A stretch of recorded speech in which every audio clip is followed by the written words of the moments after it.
Ya nanti saya minta rekamannya sama Bang Kaisar lah. Saya nggak rekam ini. Oke, Iwan. Oke, Bang Iwan aja dulu. Mengenai keselamatan aja lah Bang Iwan di dalam Islam. Ini ya, atau saya kadang bertanya-tanya begini di keyakinan teman-teman Kristen ini ya, yang dimaksud dengan Yesus sebagai juru selamat itu apa, di mana, apa yang diselamatkan gitu loh. Itu yang kadang-kadang saya berpikir, karena kalau tidak salah di keimanan Kristen itu orang-orang Kristen pun bakal kekal di neraka dan Yesus tidak bisa menyelamatkan dia dari neraka, ya kan? Kalau kami di Islam, Rasulullah Muhammad SAW itu bisa mengeluarkan orang dari neraka. Ini dalam literasi Islamnya yang saya bahas ya.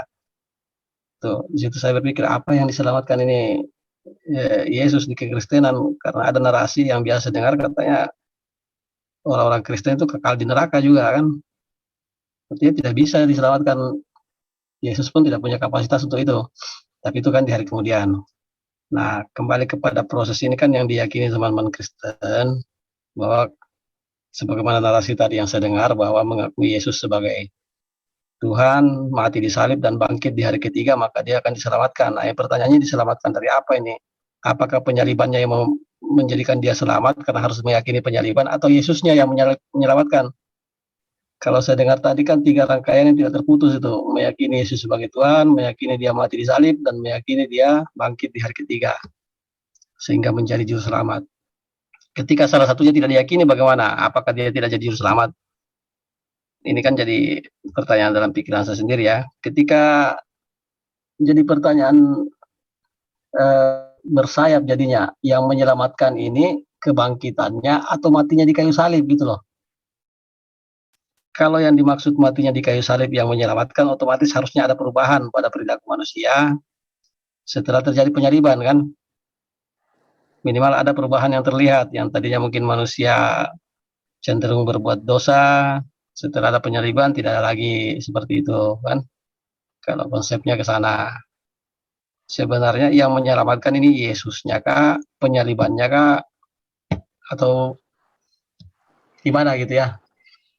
Kalau di narasi Islam, ya keimanan Islam lah yang menyelamatkan. Atas apa, kami mengimani bahwa Islam itu adalah keselamatan.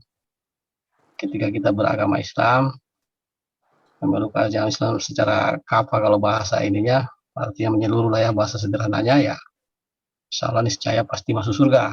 Kalau keselamatan yang dimaksud di sini adalah hari kemudian. Kalau keselamatan di dunia juga kan banyak sekali ajaran dalam Islam itu untuk selamat di dunia, terutama dengan masalah akhlaknya. Untuk banyak larangan, perintah dan larangan itu Islam bukan cuma keselamatan di akhirat ya, di dunia pun diajarkan bagaimana supaya selamat di dunia. Silakan Bang Iwan, mungkin mau ditambahkan narasinya.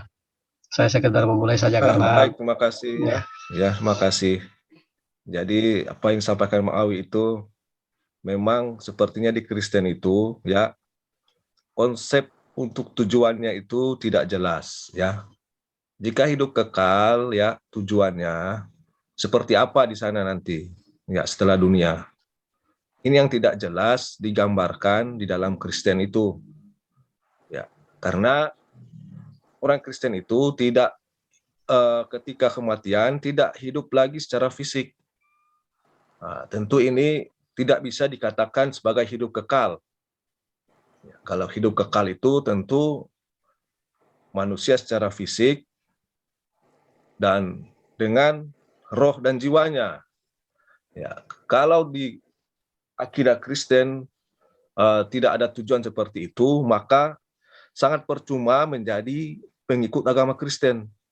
Nanti sia-sia semua amal perbuatan di dunia ini. Karena tidak ada tujuan. Ya, tidak ada yang jelas untuk kemana nanti. Saya kira mungkin itu yang akan diangkat temanya malam hari ini. Keselamatan yang dimaksud tadi Bang Awi, mungkin saya lebih tambahkan bahwa tujuan menjadi manusia dan beragama Kristen ini tidak jelas kemana dia. Apalagi hidupnya menjadi seperti roh. Ya, sekali mati ya tetap mati. Apalagi kalau roh disamakan dengan malaikat hidupnya. Ini berarti tidak jelas itu. Silakan ditanggapi. Oke, silakan langsung dilempar aja waktunya. Kita bahas tentang keselamatan. Ya. Ya, silakan Jovanly atau Bro Justin. Siapa yang mau duluan tentang konsep keselamatan di kekristenan? Jovanly, mana? Mungkin Justin aja dulu. Berbagilah. Gak ada yang lain tertarik nih. Jangan lanjut, Bro.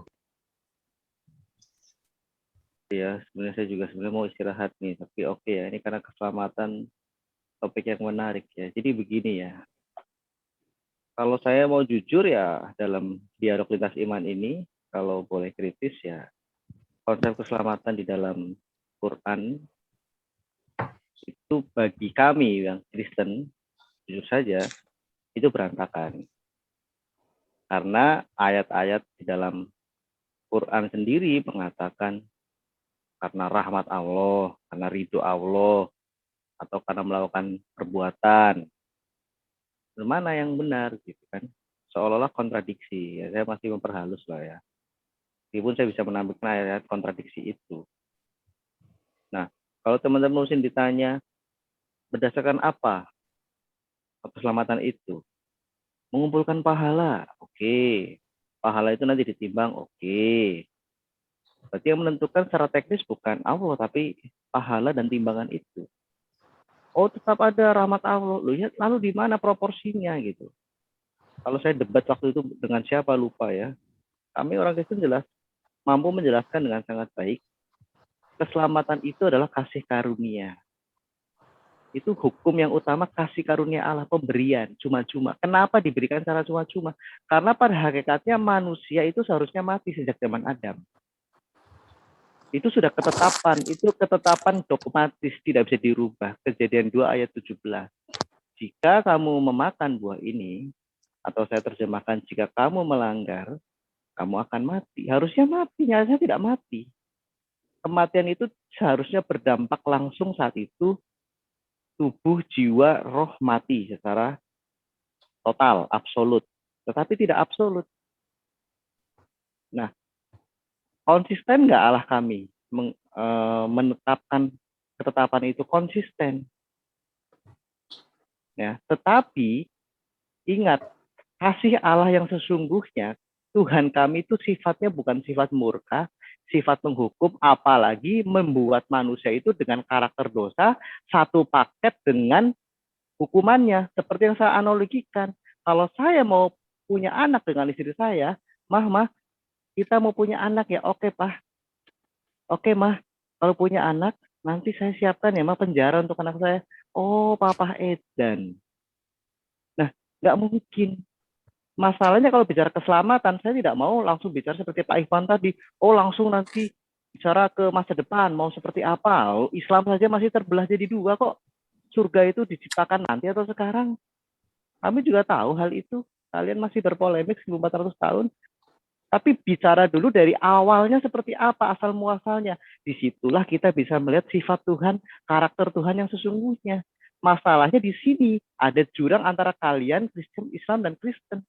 Allah kalian, Tuhan kalian menciptakan manusia satu paket.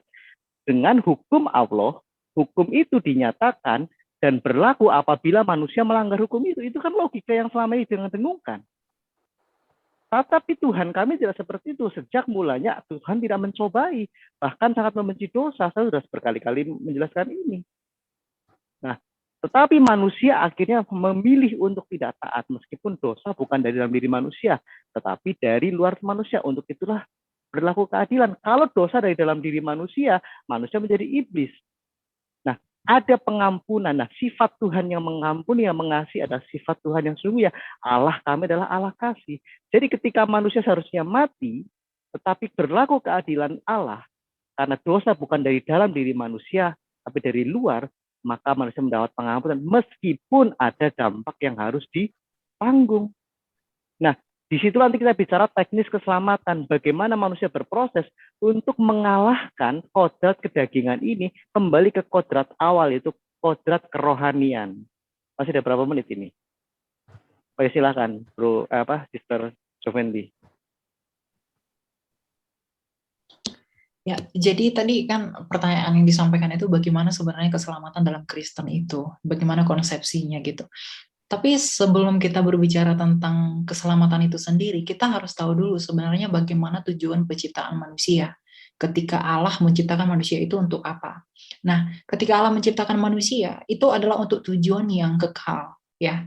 Untuk hidup yang kekal mempunyai unsur ilahi. Tetapi bukan berarti manusia itu menjadi ilahi. Tetapi untuk tujuan yang kekal punya sifat yang sama seperti ilahi karena diciptakan menurut gambar dan rupanya, rupa dari ilahi itu. Nah, tetapi dengan demikian juga Allah memberi ultimatum bahwa ketika kamu melanggar perintahku maka kamu akan mati. Nah, tadi ada yang bertanya, kenapa manusia hidup kekal itu, kenapa nggak hidup selama-lamanya, bahkan mereka mati, itu tidak disebut dengan hidup yang kekal. Nah, ini adalah penelaran yang salah dan keliru. Mengapa? Karena ketika Allah berfirman bahwa kamu akan mati ketika kamu makan buah itu, Adam dan Hawa bukan mati secara fisik, tapi mati secara rohani. Nah, inilah yang ingin diselamatkan, bahwa dengan keadaan Kristus sebagai manusia, ia mati dan bangkit, ia menyelamatkan manusia sebagai posisi rohaninya. Jadi menyelamatkan manusia dalam kekekalan, itu kekekalan kehidupan seperti yang dirancang di awal itu. Begitu. Jadi ada konsistensi antara apa yang telah Tuhan katakan dan Tuhan lakukan gitu dalam hal aplikasinya. Jadi keduanya sama-sama terinfiltrasi dalam satu pondasi iman yang kokoh. Nah, itulah kekristenan itu. Begitu, ya. Oke, pas waktu. Lanjut, Awi Ikhwan. Silakan Bang Iwan duluan. Ya, baik ya. Jadi saya menanggapi tadi dijelaskan oleh teman kita yang pertama ya terkait dengan hidup kekal ya.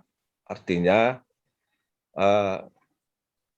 di mana di dalam nas-nas atau narasi Kristen itu kehidupan kekal yang dimaksud itu dengan kasih karunia tadi ya berarti kehidupan sesudah kematian.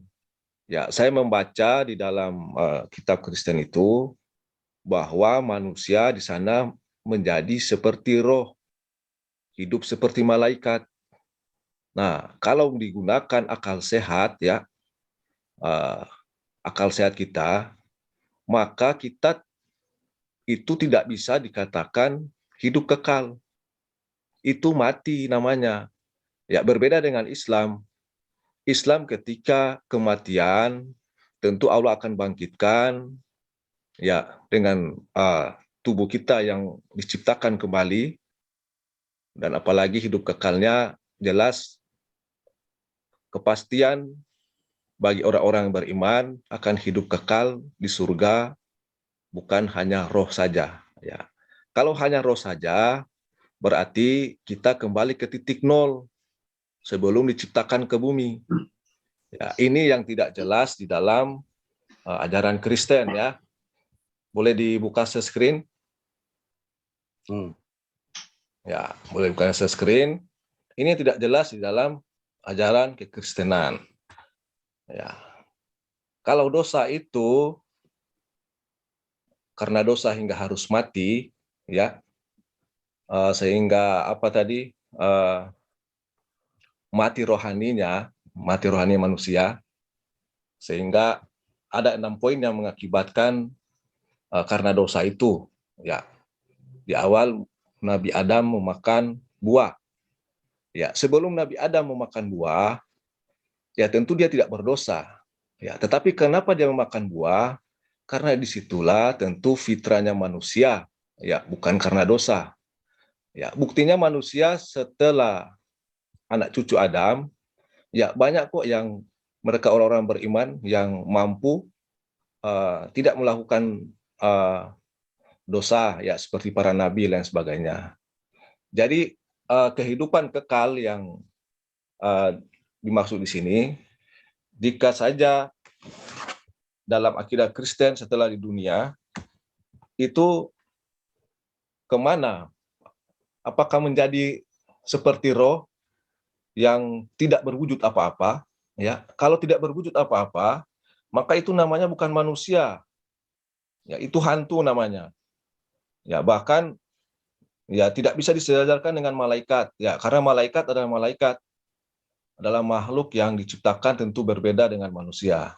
Nah, ini tujuannya kemana? Ya, kalau Islam itu sudah jelas tujuan keselamatannya, akan ada kehidupan kekal yang lebih baik dari di dunia. Ya, misalnya, ya kalau Anda memiliki paras yang cantik, maka kecantikan Anda tidak akan punah, akan kekal selamanya di sana. Ya, jika Anda memiliki kemewahan di dunia, ya bisa saja tidak akan kekal karena ya namanya saya dunia. Tetapi di sana akan kekal. Ya, Anda punya kebahagiaan yang kekal, benar-benar dirasakan secara fisik manusia di sana. Nah, jadi kedua narasumber dari Kristen ini belum mampu menjelaskan ya kehidupan yang kekal yang dimaksud itu seperti apa.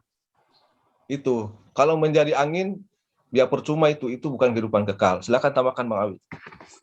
Iya, terima kasih Bang. Nah, ini kan berawal dari konsep keselamatan, sama-sama kita mengimani hari kemudian ya, hari kehakiman dan hari kebangkitan. Sama-sama kita mengimani bahwa ada kehidupan setelah kematian.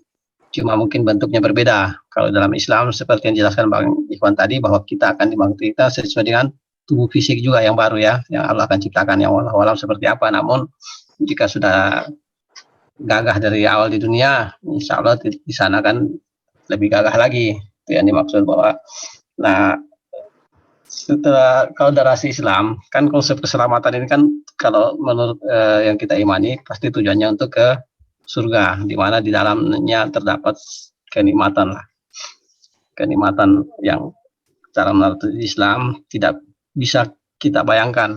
Jadi tidak ada satu manusia pun yang bisa membayangkan bagaimana kenikmatan di surga itu. Namun dideklarasikan dalam beberapa riwayat di Islam, ya di dalamnya mengalir sungai-sungai dan lain sebagainya. Ya inilah yang jadi pertanyaan di antara kita berdua ini kan, perbedaannya di situ, perbedaan pada akhirnya nanti. Karena banyak kan di narasi kekristenan itu katanya cuma dalam bentuk roh. Jadi yang dimaksud jadi tujuan hidupnya di dunia ini untuk apa gitu loh, ya kan?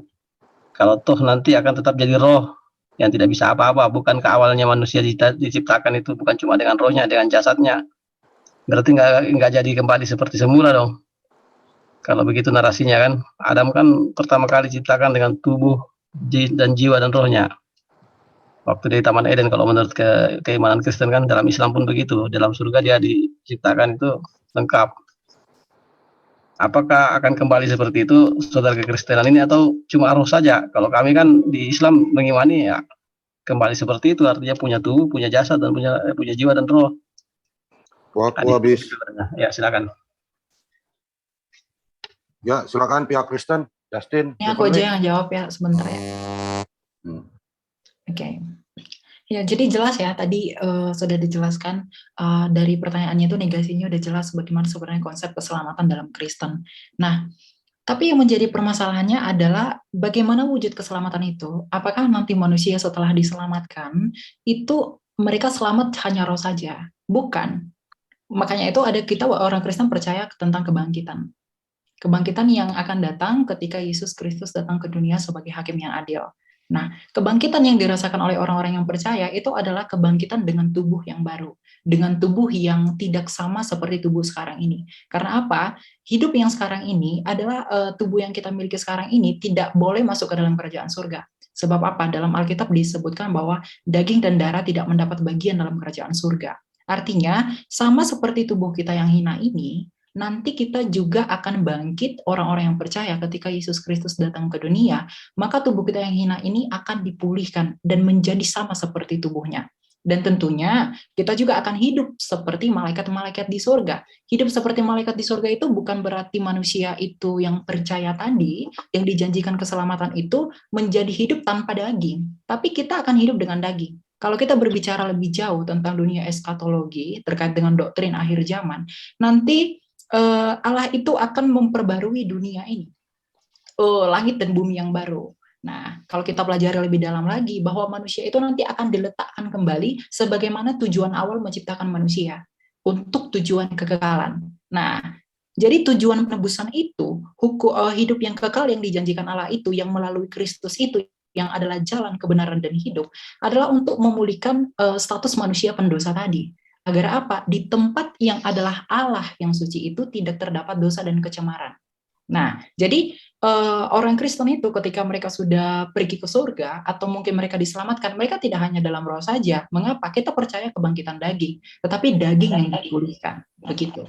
Daging yang dibangkitkan ketika Kristus datang kedua kali sebagai hakim yang adil ke dunia ini, begitu. Jadi bukan hanya sekedar roh saja. Makanya kalau kita memaknai tentang hidup yang kekal ini dalam pemikiran kerangka Kristen, itu adalah kehidupan yang tidak hanya masalah waktu, tetapi juga berkaitan dengan kualitas, gitu ya. Nah, kualitas yang dimaksudkan di sini kualitas yang bagaimana, begitu. Nah, ini mungkin beberapa teolog dan filsuf itu memahami bahwa kehidupan kekal sebetulnya tidak berwaktu, begitu ya. Tetapi orang-orang yang tidak percaya kepada Kristus juga tidak musnah. Mereka juga akan mengalami hidup yang kekal, tetapi hidup yang kekal tidak di surga, tidak keselamatan gitu loh. Mereka kan hidup kekal di neraka bagi orang-orang yang nggak percaya kepada Kristus itu tadi. Gitu. Ketika Kristus datang kedua kali dan menghakimi mereka. Makanya itu Kristen percaya bahwa ada hukuman yang kekal dan juga ada kehidupan yang kekal. Begitu. Jadi tidak hanya rohnya saja yang mungkin bergentayangan di mana kemana gitu ya. Ketika manusia sudah mungkin sekarang saya mati dalam Kristus, kemudian saya tinggal roh saja dan itu dikatakan hidup yang kekal. Pola pikirnya tidak demikian. Kalau kita ingin membaca kitab suci secara agregat dan kita integrasikan kepada semua argumentasi yang ada di dalamnya, maka kita menemukan bahwa sinkronisasi antara kehidupan yang kekal ketika awal penciptaan dengan yang akan datang, tetapi yang dipisahkan karena dosa ini itu saling terinfiltrasi. Begitu. Jadi butuh eksegesis dan juga analisis yang mendalam. Tetapi pada intinya adalah kehidupan kekal yang dimaksudkan itu adalah kehidupan yang tetap untuk selama-lamanya sebagaimana Adam diciptakan sebelum tanpa dosa. Untuk memenuhi tujuan itu, untuk memenuhi tujuan kekekalan dari Sang Ilahi. Gitu. Jadi bukan sekedar roh saja, tapi ada daging, tetapi daging yang sudah di-upgrade, daging yang sudah sama seperti Yesus ketika ia mengalami kebangkitan, sehingga layak untuk masuk ke dalam kerajaan surga yang tanpa noda dan juga cacat. Begitu. Ya. Lanjut, Justin. Justin. Oh, share screen.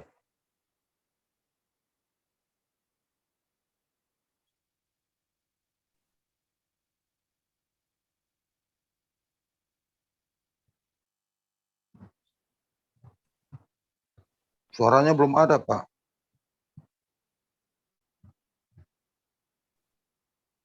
Halo, sorry. Iya. Ya tadi Jovendi sudah bagus banget ya menjelaskan tentang tujuan penciptaan. Saya juga sebenarnya ingin ke situ supaya tahu seperti apa. Jangan yang kedepannya nanti seperti apa itu nanti dulu Pak. Itu akan bisa mudah dipahami. Nah, tetapi oke lah kalian teman-teman muslim menarik ke masalah yang sifatnya itu hasil dan hasil. Saya ingin menyampaikan fakta ini, pernah saya debatkan juga dengan siapa dulu yang bahas dosa waris, Pak Awi juga ya. Ini loh Pak, fakta awal dosa masuk ke dalam manusia kayak ketika iblis itu mempengaruhi si Hawa. Nah ini yang digunakan tuh hal-hal yang sifatnya bukan esensi Pak. Kamu akan menjadi seperti Allah dan sebagainya. Itu bukan tujuan Allah menciptakan manusia. Pertanyaannya sebenarnya teman-teman muslim tahu tidak tujuan Allah itu menciptakan manusia? Tujuan Allah Anda menciptakan Anda itu apa? Hanya masalah surga saja atau berorientasi kepada syariah itu, hukum misalnya. Yang mana yang Anda mau tawarkan gitu loh kepada dunia ini? Konsistensi seperti apa? Ya, ini silakan nanti dibaca. Nah, karena waktu saya tinggal sedikit lah. Jadi gini, tadi si Sir Jovendi sudah menjelaskan tentang Yerusalem baru lah. Kalau Anda nanti mau coba belajar tentang Kekristenan itu sebenarnya itu pokok terakhir dari nubuatan perjanjian baru. Itu tentang Yerusalem baru. Itu bicara tentang pemulihan segala sesuatu yang seharusnya itu terjadi di zaman Adam dulu, tapi rusak oleh Adam. Dampak dari dosa adalah bukan hanya merusak manusia, tetapi masuk ke dalam dunia. Ada bencana alam, sakit penyakit, ada hewan menjadi buas dan sebagainya. Nanti dalam keadaan akhir ya, keadaan kekekalan ya, di Wahyu 21 ayat 2 sampai Wahyu 21 sampai Wahyu 22 itu dijelaskan tentang Yerusalem baru turun dari surga. Disitulah akan dibuka kepada umat manusia. Ini loh seharusnya dulu tuh seperti ini, tapi tidak terjadi. Yesus sebagai Adam terakhir akan menyatakan segala sesuatu kepada seluruh alam semesta ini. Ini rencana Allah yang sebenarnya. Lalu terkait dengan surga itu ada penjelasan lain lagi Pak nanti. Jangan dikatakan terus kami akan hidup seperti orang mati. Tidak, ada kebangkitan tubuh.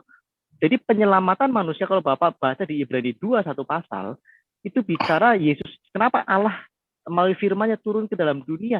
Karena yang diselamatkan adalah keseluruhan aspek manusia, tubuh, jiwa, dan rohnya.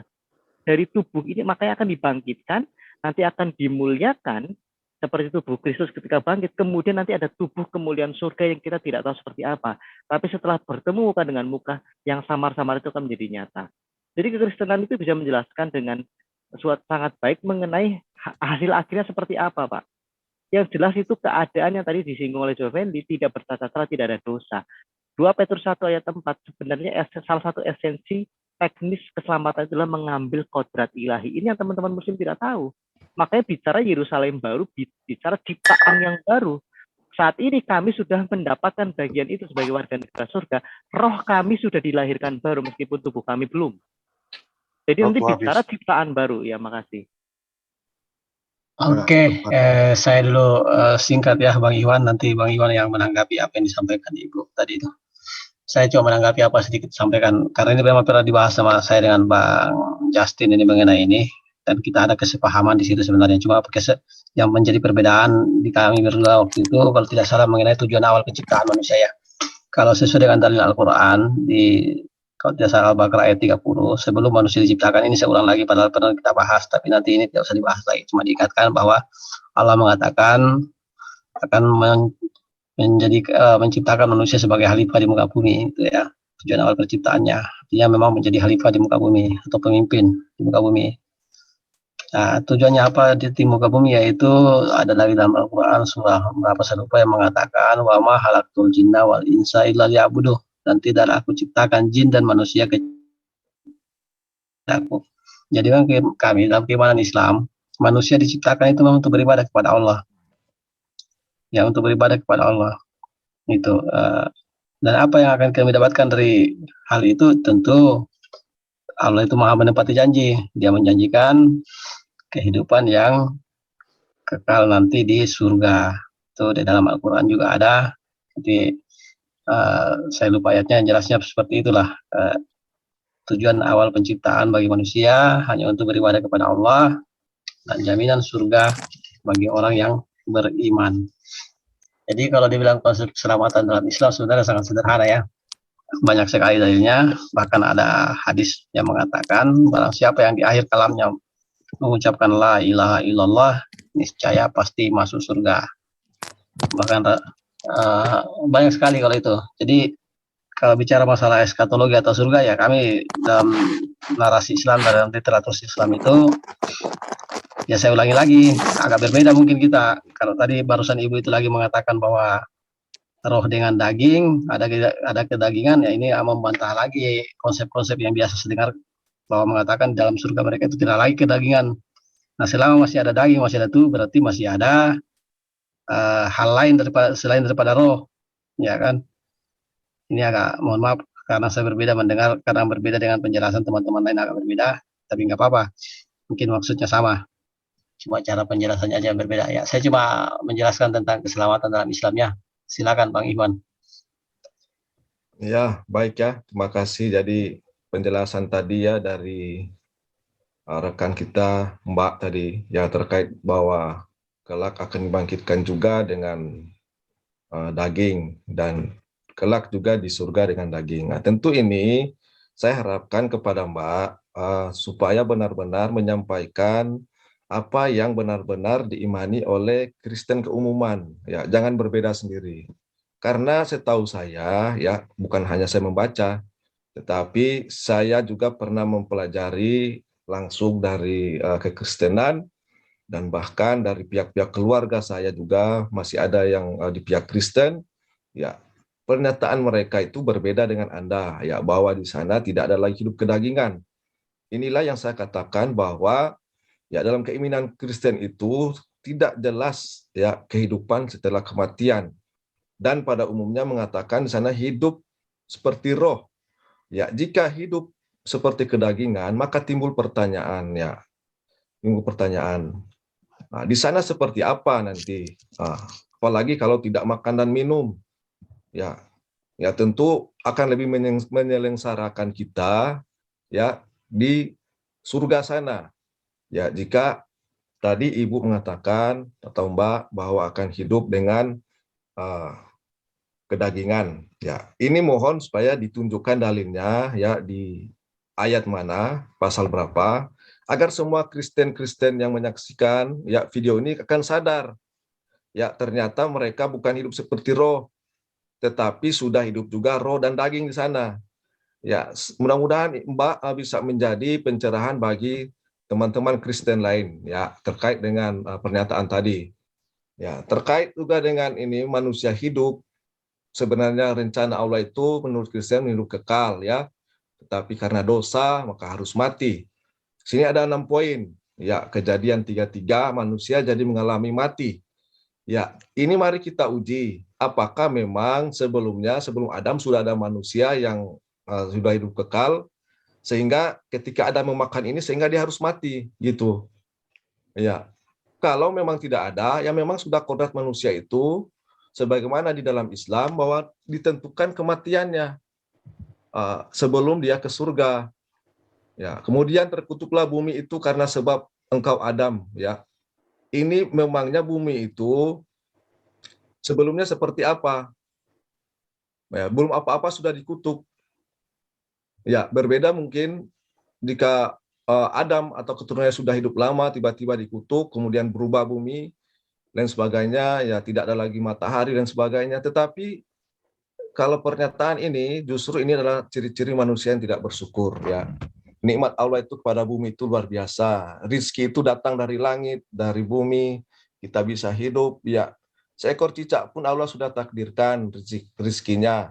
Ya, dalam Islam itu bahkan seorang manusia tidak akan mati sebelum rizkinya akan habis di dunia. Ya, luar biasa Islam itu.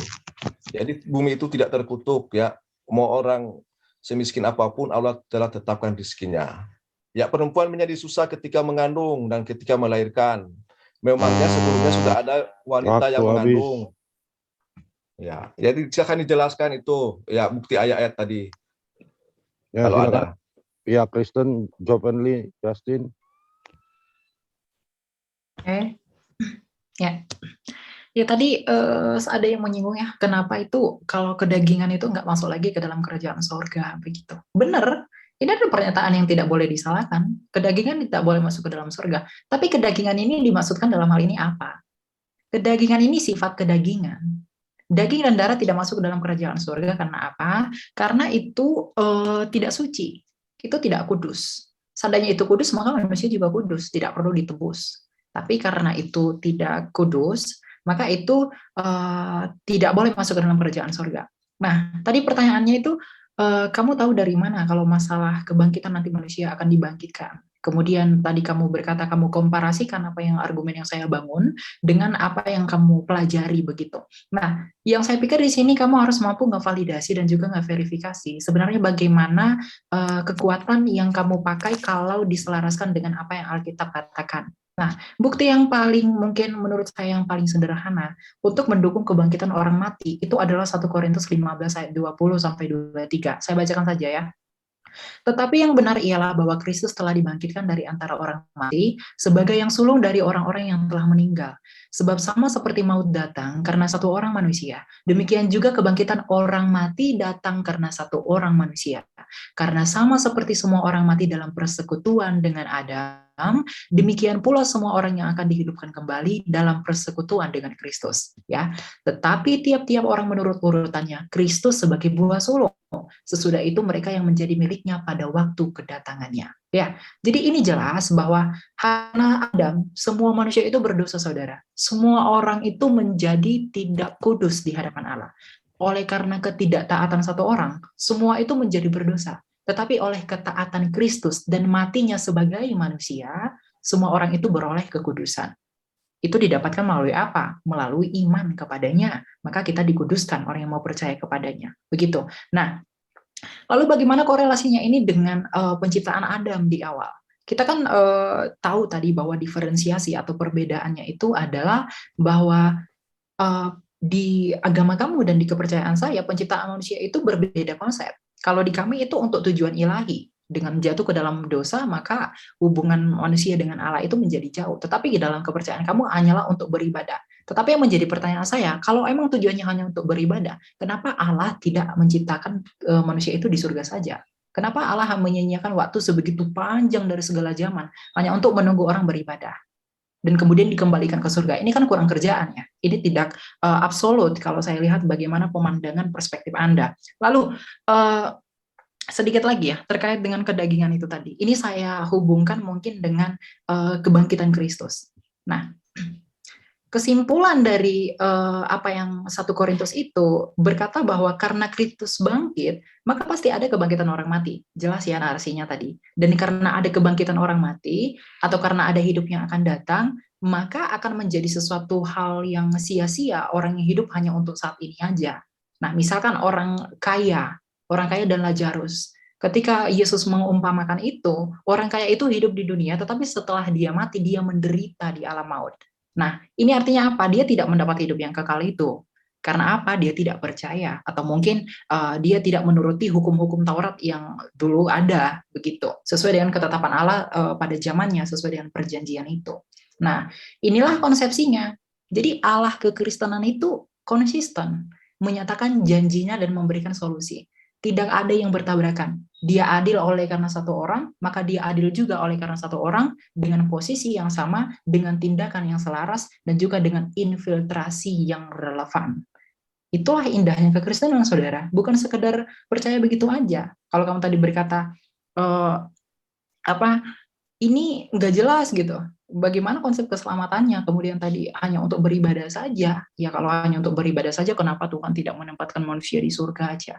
Kemudian pendalaman yang lebih mendalam tentang eskatologi, mengembalikan tujuan penciptaan manusia ketika Adam itu bagaimana. Tetapi karena adanya dosa, itu tidak bisa dilakukan. Maka Tuhan yang adalah adil harus memberikan solusi dengan tetap menegakkan keadilannya.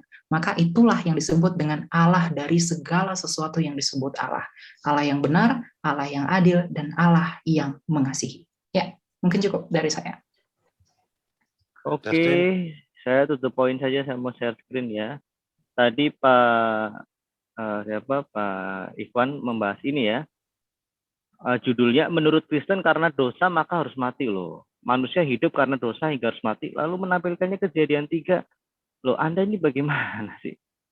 Kejadian 3 ini justru kondisi manusia setelah berdosa. Ayat 3 ini si ular ini yang memutarbalikkan firman Allah itu menambah-nambahkan. Tentulah Allah berfirman dan segala macam. Terus Hawa juga sudah mulai memelintir kata-kata firman Allah dari yang awal.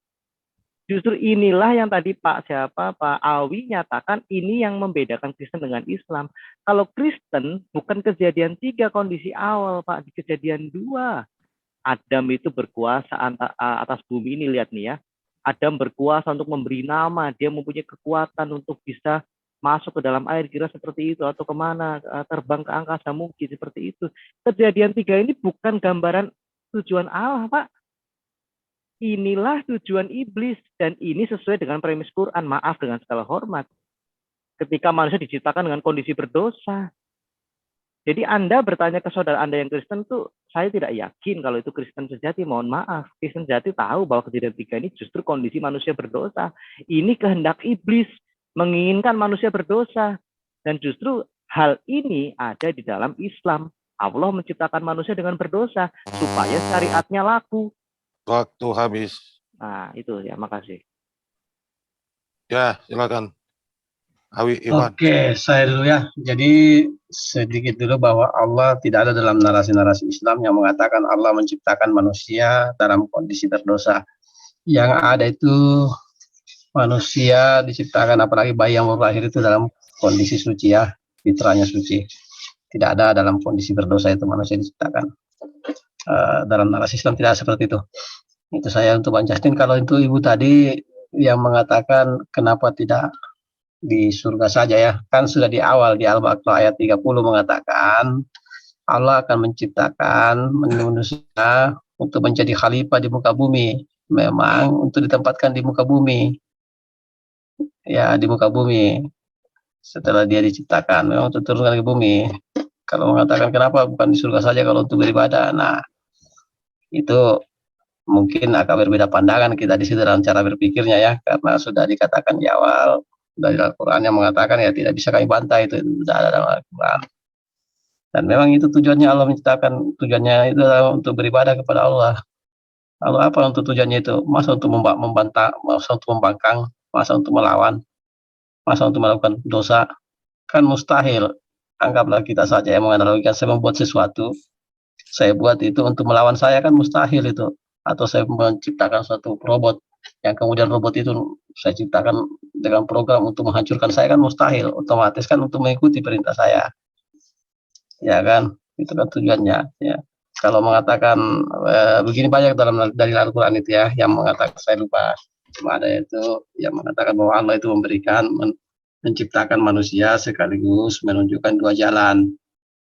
Terserah kepada manusia itu mau memilih yang mana. Ada dalam Al-Quran, nanti saya carikan ayatnya ya. Saya coba pernah dengar. Apa ya, itu menanggapi pernyataan Ibu tadi. Jadi mungkin di kitab Anda atau di keimanan Anda mungkin manusia itu memang mau ditempatkan di surga selamanya, saya kurang tahu. Tapi kalau memang kalau di awal penciptaan dalam Al-Quran seperti tadi ya di Al-Baqarah ayat 30, silakan dibaca sendiri. Kembali ke masalah keselamatan, saya belum memahami tadi ini konsep keselamatan dalam saudara Kristenan ini, yang menyelamatkan itu apanya gitu loh. Ya kan, saya itu aja dulu. Silakan dulu Bang Iwan. Ya, baik ya. Jadi langsung saja. Tadi dari Mbak maupun Bang Justin ya, belum mampu menjelaskan ya tadi untuk di surga itu ya hidup dengan roh dan daging, yang jelasnya itu seperti apa, realnya gitu loh. Ya, seperti apa? Apakah ada penjelasan-penjelasan lain? Bukan hanya sampai mentok di situ ya. Jadi orang Kristen itu hidup kekal itu apakah di surga, apakah juga di Yerusalem baru? Ya, tadi dikatakan ada Yerusalem baru. Sebenarnya di mana ini tujuannya? Ya, apakah di surga atau Yerusalem baru? Nah, itu yang perlu dijelaskan. Ya, terkait dengan konsep keselamatan di dalam Islam, ya, di dalam Al-Quran dikatakan, ya, ini Al-Mu'min 40:9, wahai hambaku, ya, dunia ini hanya kesenangan sementara. Sesungguhnya kehidupan kekal tentu ada di akhirat. Jadi tujuan hidup di dunia memang untuk beribadah karena tujuannya hidup kekal. Ya, dunia ini hanya sementara. Disinilah Allah menciptakan manusia agar beribadah kepadanya, tidak mengikuti langkah-langkah setan. Jadi konsep dalam Islam sangat lebih jelas. Kenapa manusia itu harus mati? Ya bukan karena dosa. Ya karena Allah sudah tetapkan bahwa setiap yang bernyawa akan merasakan mati, ya termasuk manusia, malaikat. Yang tidak mati itu hanya Allah. Dan semua yang bernyawa akan dikembalikan kepada Allah Maha Pencipta. Ya, Al-A'raf 25, di sana kamu hidup, di sana kamu mati di bumi ya. Dari sana pula kamu akan dibangkitkan. Ini konsep Islam dari Tuhan Rabbul Alamin yang menetapkan semua perjalanan hidup manusia. Kemudian Al-A'raf 10, dan sungguh kami telah menetapkan kamu di bumi, dan di sana kami sediakan sumber penghidupan untukmu. Semua ini untuk apa? Dia yang menjadikan mati dan hidup, supaya dia menguji kamu, siapa di antara kamu yang lebih baik amalnya. Jadi makanya dalam Islam itu tujuan penciptaan adalah beribadah agar bisa kembali ke kehidupan yang kekal. Namun Allah memberikan petunjuk tentang tadi dikatakan Bang Justin bahwa penyebab daripada dosa itu adalah iblis. Itu benar. Jadi bukan dosa waris. Maka kita berhati-hatilah kepada iblis, di mana Allah gambarkan di dalam Al-Quran bahwa iblis itu memohon untuk akan menggoda manusia, ya, sehingga menggoda manusia untuk tidak selamat dan akan kekal di neraka. Tentu Allah memberikan petunjuk agar selamat di dunia dan kekal di akhirat. Ya, ini kehidupan kekal yang dikatakan Allah dalam Al-Baqarah 82, dan orang-orang yang beriman dan mengerjakan kebajikan, mereka itu penghuni surga, mereka kekal di dalamnya. Jelas. Ya, di ayat lain juga dikatakan yang akan mewarisi surga Firdaus, mereka kekal di dalamnya. Ya, di ayat Al-Hijr 45, 48, mereka tidak merasa lelah di dalamnya, dan mereka sekali-kali tidak akan dikeluarkan daripadanya. Dan di ayat An-Nisa 122, kelak kami akan masukkan ke dalam surga yang mengalir di bawahnya sungai-sungai, mereka kekal di dalam selama-lamanya. Mereka kekal di dalamnya selama-lamanya, sungguh di sisi Allah terdapat pahala yang besar, atau buah 22. Jadi konsep keselamatan dalam Islam itu jelas, tujuan hidup di dunia itu jelas untuk beribadah, bukan untuk kerajaan dunia. Ya, itu Waktu perlu habis. dicatat. Ya, perlu dicatat itu.